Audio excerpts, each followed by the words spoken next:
Hi, this is Mavelin Japolit, Base IT, and welcome to my video. It's about object modeling. So, an object model is a logical interface software or system that is modeled through the use of object-oriented techniques. It involves the creation of an architectural software or system model prior to development or programming. An object model is part of the object-oriented program or OP life cycle. So the question here is, what is object modeling? Explained with suitable example. So here the object modeling technique is an object model approach for software modeling and designing. So objects, so sa kuan mag-code na. So ani mo kuan ang mga object magamit dito sa inighimo og nanay data sa table. So, ang object, consider how UML to describe a family with parents and children. The UML represents an object as a rectangle with the object name of the tab followed by the object attributes and the methods. So, ang sa attributes naman, so mo ni ang mga nouns or nga gamiton pag naghimo na sa table. So nouns attributes are similar to adjectives that describe the characteristic of an object. How many attributes are needed? The answers depend on the business requirements of the information on its users. Magdepende ka dyan na siya o pila ka attributes ang kinahanglan.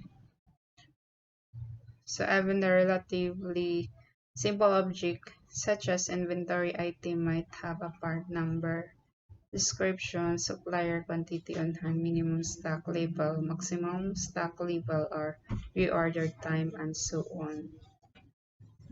So some object might have a few attributes, other might have dozens. So the system analyst define an object attributes during the system design process. So pag mga analyst o mga programmers, so dito makakuha na pag nag-design na, pag nag-process na sa design in an object-oriented system, object can inherit or acquire the certain attributes from the other objects.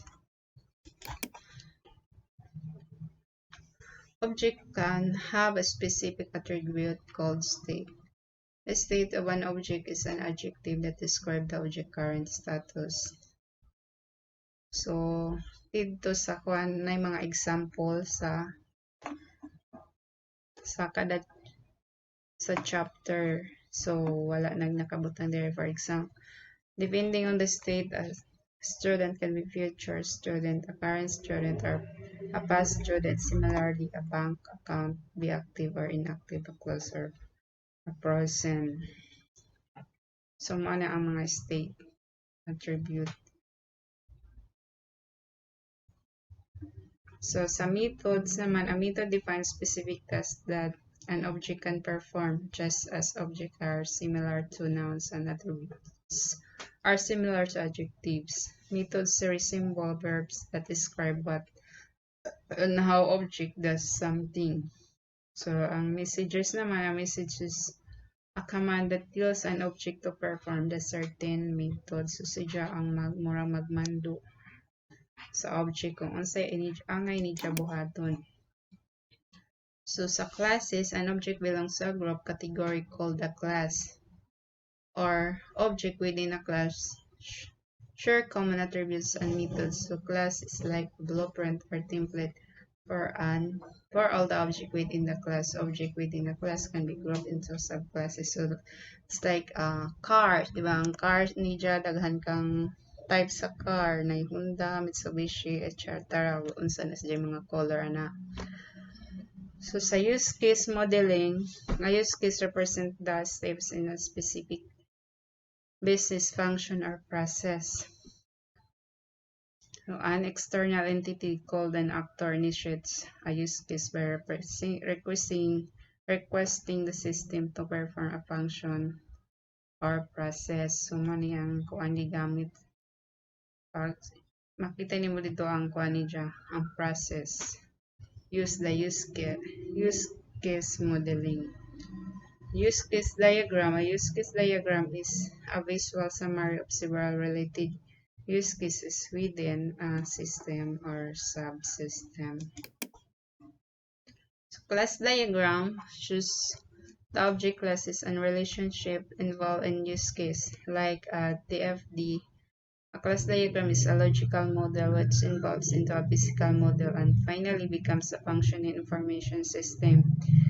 In structure analysis, entities, data stores, and processes are transferred into a data structures and program code. Similarly, class diagrams evolve into code modules, data objects, and other system components. So sila, kinahanglan dyan is sila sa code. Pag nag-code or mag-imog system. So what is the importance of object modeling? So it helps in faster development of software. It's easy to maintain. Suppose a module develops an error, then a programmer can fix that particular module while the other parts of the software is still up and running. It supports relatively hassle-free upgrades. So that's all for object modeling in chapter 6, and thank you for watching.